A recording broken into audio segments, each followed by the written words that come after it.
میرے دوستو، ہم روزانہ تہجد کی نماز کے لیے اٹھتے بھی ہیں، تہجد کی نماز بھی پڑھتے ہیں، اللہ کی عبادت بھی کرتے ہیں۔ اب تہجد کی نماز میں اپنی دعاؤں میں ہمیں اللہ سے کیا مانگنا چاہیے وہ میں آج آپ کو بتلاؤں گا۔ تہجد کی نماز کا اہتمام کرنے والا بندہ بڑا خوش نصیب بندہ ہے۔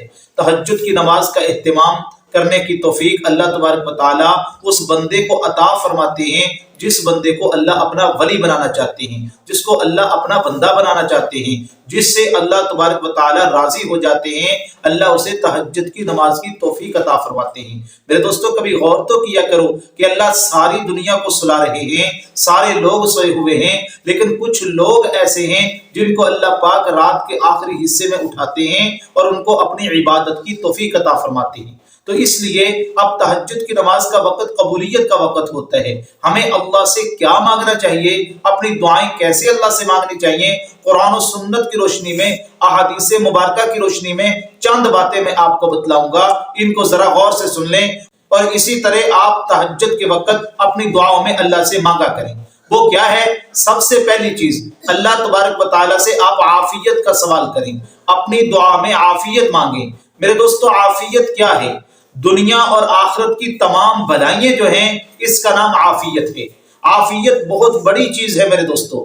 سیدنا ابو بکر صدیق رضی اللہ تعالیٰ عنہ فرماتے ہیں، اللہ کے نبی علیہ السلام نے ارشاد فرمایا کہ اللہ تبارک و تعالیٰ فرماتے ہیں کہ کلمہ اخلاص کے بعد، یعنی اشہد ان لا الہ الا اللہ وحدہ لا شریک لہ واشہد ان محمدا عبدہ ورسولہ، یہ کلمہ اخلاص ہے۔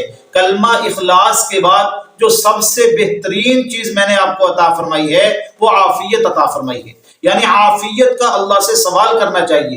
رسول اللہ صلی اللہ علیہ وسلم کے بارے میں آتا ہے، اللہ کے نبی علیہ السلام نماز کے بعد یہ دعا مانگا کرتے تھے، اللہم انا نسألک العافیت والمعافات کلہا۔ تو اللہ تبارک و تعالیٰ سے عافیت کا ہمیں سوال کرنا چاہیے۔ عافیت کا مطلب یہ ہے کہ آپ جو بھی دعا مانگیں، مثلا آپ اللہ سے مانگ رہے ہیں اللہ مجھے مال عطا فرما، تو اس کے ساتھ یہ بھی لگا دیں، میرے مالک مجھے عافیت والا مال عطا فرما، یعنی وہ مال عطا فرما جس کے اندر مجھے نقصان نہ ہو، یا اس مال کے ذریعے سے مجھے کوئی نہ کوئی نقصان نہ ہو۔ تو یہ عافیت کا مطلب یہ ہے۔ اگر آپ رزق مانگ رہے ہیں، اللہ مجھے عافیت والا رزق عطا فرما۔ اگر آپ اولاد مانگ رہے ہیں، اللہ مجھے عافیت والی اولاد عطا فرما، تو اس کا مطلب یہ ہوگا کہ اللہ مجھے فرما بردار اولاد عطا فرما، نافرمان اولاد عطا نہ فرما۔ تو ہر قسم کی خیر اور بلائی جو ہے دنیا اور آخرت کی، اس کا مطلب ہے عافیت میرے دوستو۔ تو عافیت اللہ سے مانگنی چاہیے تہجد کے وقت دعاؤں میں، بلکہ آپ جب بھی دعا مانگیں تو اللہ تبارک و تعالیٰ سے دعا مانگتے وقت عافیت کا سوال ضرور کریں میرے دوستو۔ اور دوسرے نمبر پہ تہجد کے وقت دعا میں آپ نے جو دوسری چیز مانگنی ہے وہ ہے شکر میرے دوستو۔ اللہ کے نبی علیہ السلام کی حدیث کا مفہوم ہے، جس کو ذکر کرنے والی زبان اور شکر کرنے والا دل نصیب ہو جائے، اس کو دنیا اور آخرت کی بلائیاں نصیب ہو جاتی ہیں۔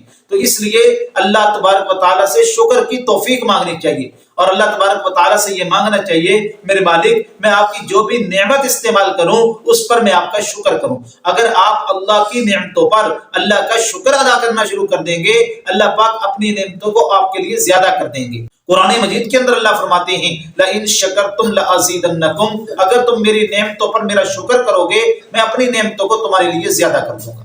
اور تیسرے نمبر پہ اللہ تبارک و تعالیٰ سے جو مانگنی چاہیے وہ ہے صحت میرے دوستو۔ صحت والی زندگی مانگنی چاہیے۔ دعا میں یہ مانگنا چاہیے، میرے مالک مجھے صحت والی زندگی عطا فرما۔ صحت بہت بڑی نعمت ہے میرے دوستو۔ تو یہ تین چیزیں تہجد کی نماز میں دعاؤں کے وقت اللہ تبارک و تعالیٰ سے ضرور مانگیں۔ تہجد کے وقت جو دعا مانگیں اس میں یہ تین چیزوں کا اہتمام کریں، انشاءاللہ اللہ تبارک و تعالیٰ آپ کو یہ تین چیزیں مانگنے کی برکت سے ایسی صحت عطا فرمائیں گے آپ حیران ہو جائیں گے، ایسی نعمتیں عطا فرمائیں گے کہ آپ حیران ہو جائیں گے، اور اللہ ایسی بلائیاں عطا فرمائیں گے کہ انشاءاللہ تعالیٰ آپ کی زندگی کے اندر کوئی مشکل، کوئی پریشانی، کوئی بیماری کوئی بھی اللہ تبارک و تعالیٰ کی طرف سے نہیں آئے گی، اور آپ کی زندگی پرسکون ہو جائے گی، اطمینان والی زندگی اللہ آپ کو عطا فرمائیں گے۔